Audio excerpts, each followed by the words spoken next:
श्री अनंतकोटी ब्रह्मांड नायक राजाधिराज योगीराज श्री गुरु नरसिंह सरस्वती स्वामी महाराज यांची आज्ञा भक्तीमध्ये बुद्धी व मनास स्थिर ठेवून क्रोधावर विजय मिळवतो अशा भक्ताचा आत्मा भक्तीमध्ये लीन होतो.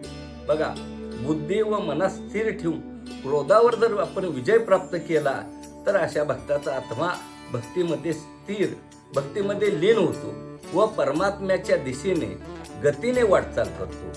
जो भक्त मन व बुद्धीमध्ये अस्थिरता ठेवतो व सदैव क्रोधामध्ये राहतो, मनामध्ये क्रोधाचे अवलोकन करतो, अशा मनुष्याचा आत्मा भक्तीमध्ये लीन होणे कठीण आहे.